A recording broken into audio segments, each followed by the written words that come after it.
Жертөлөдөгү тумар. Айбек менен Жаркын шаарда көп жыл жашашып, кызы чуудан чарчап калышкан. Бир күнү айыл четиндеги эски арзан үйдү сатып алууга чечим чыгарышат. Үй сырттан кооз көрүнгөнү менен айланадагы кээ бир коңшулар аларга эскертүү беришет. Бул үйгө кирбегиле, анда тынчтык жок. Бирок Айбек менен Жаркын маани бербей көчүп келишет. Көчүп келген биринчи түнү эшик акырын тыкылдайт.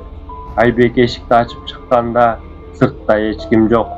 Бирок түн ичинде жаркыраган лампалар соолуп, эшик артынан аялдын шыбырашкан үнү угулат. Кетпегиле, дагы кеч боло элек. Жаркын үйдүн ичинде эски сүрөттөрдү, тиреген бурчтарды байкап, өзүн капа сезет. Алардын көңүлү өзүнчө тынч эмес, бирок экөө аны чарчоодон улам деп ойлошот. Эртеси күнү Жаркын жертөлөөнү иреттеп жүрүп, чаң баскан эски кутуну табат. Кутунун ичинде кургак кандын изи бар кичинекей кумура, эски сүрөттөр жана кара чүпүрөккө оролгон тумар болот. Түнү Жаркын тумарды кармап уктап калганда, түшүндө ак жүздүү, көздөрү карайган аялды көрөт.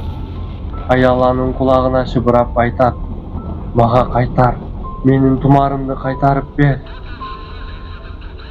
Айбек баарын түш катары кабылдайт. Бирок ошол түнү дубалдын аркы тарабынан аялдын күлкүсү угулат. Экөө тең бири-бирине карап коркуп калышат. Кийинки күндөрү үйдө түшүнүксүз көрүнүштөр башталат. Эшиктер өзүнөн өзү ачылып жабылат. Идиштер кыймылдайт. Шамал сокпой турган абада жөнөкөй буюмдар ордунан жылат. Жаркын сүңкүсүн түшүндө аялдын алдында тура албай катып калат. Аял анын мурунун кармайт, көздөрү кара, үнү терең, ар түнү анын кулагына шыбырап, тумарды талап кылат. Айбек да акырындап баарын көрө баштайт. Күн ичинде эшиктин артынан көкүрөктү баскан үн угулат. Коңшулардан алар үйдүн тарыхын угушат. Мурда бул үйдө аял күйөөсү тарабынан кысымга алынган жана өлтүрүлгөн экен. Анын жанында калган тумар арбакты токтотпой жашап жаткандарды азапка салат.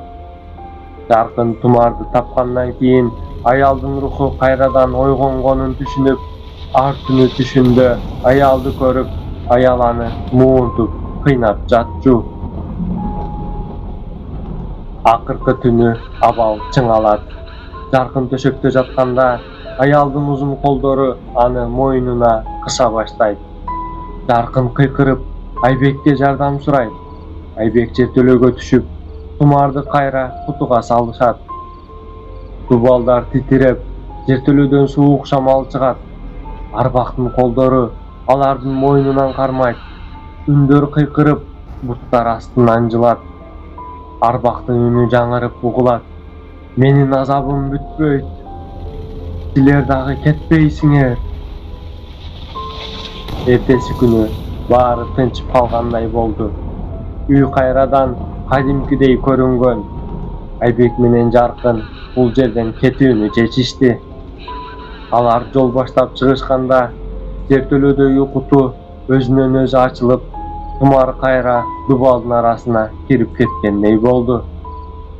Алар муну көргөн эмес, бирок акыркы көрүнүштө эшик кайра тыкылдап, аялдын шыбыраган үнү угулат.